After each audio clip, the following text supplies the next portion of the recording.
hard to believe we're just a few weeks away from kids heading back to school.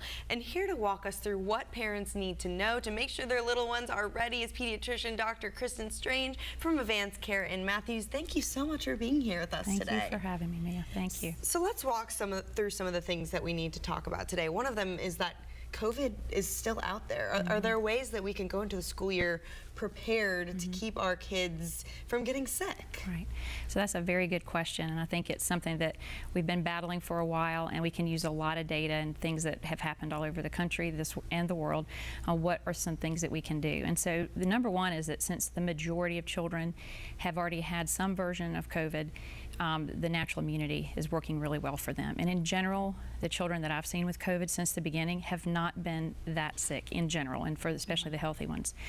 But one of the things that can be done is very simple, and it can prevent not only just COVID, but other viruses and bacteria, is when your child comes home each day, there is some great products, even if it's just saline mist, but one in particular is Xlear. It has saline plus xylitol, and those two together help to diminish how much load gets in your nasal passages. And so many young children who are elementary school and up and on up, they can blow their nose, and so it's a mist up the nose, and they sniff it up in there and they blow it back out. If they're sick, I always tell my patients, if they've got a cold, do it a little more often, like 3 times a day, but just once a day when they get home.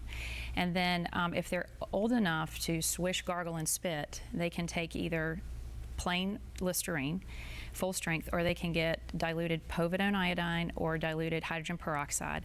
The dilution is about 1/2 teaspoon, which is 2.5 milliliters, and about 1.5 teaspoons to 2 teaspoons of water.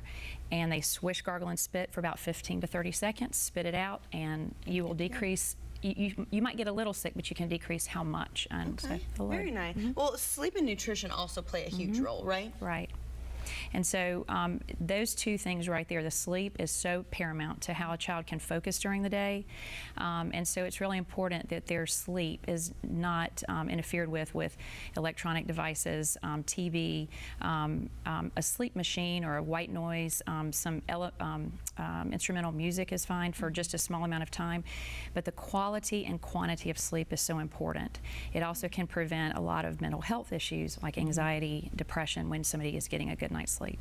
With regards to nutrition, I can't say enough about nutrition. And so having a good protein-rich breakfast, really pushing the vegetables and fruits, trying to stay away from the heavy sugar breakfast.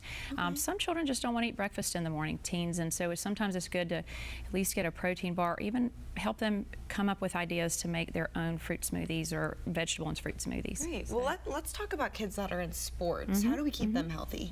So kids with sports, and so the biggest thing is just making sure that they're following the guidelines with regards to their protective equipment. They need to have a sports physical at the beginning of or before they start their sport, and it's usually done by their healthcare provider. It's really good for the parents to download the documents that are needed. North Carolina has their specific document. They are always found on the school's website to bring them in completely filled out. If there's any documents that need to be known about where a child has maybe been evaluated by a cardiologist or they've had an EKG, it's good to bring that in as well, unless their doctor already has that information. Well, tell us where your practice is and how people can get in contact with you. Very good, thank you. So my practice is Avance Care Matthews. We're located in Matthews, just over the Union County border and to Matthews, near the hospital there. And you can just call and make an appointment or register and go online and make an appointment. Wonderful. Well, thanks so much for this great information today, for keeping the kids safe as they head back to school. Thank you so much.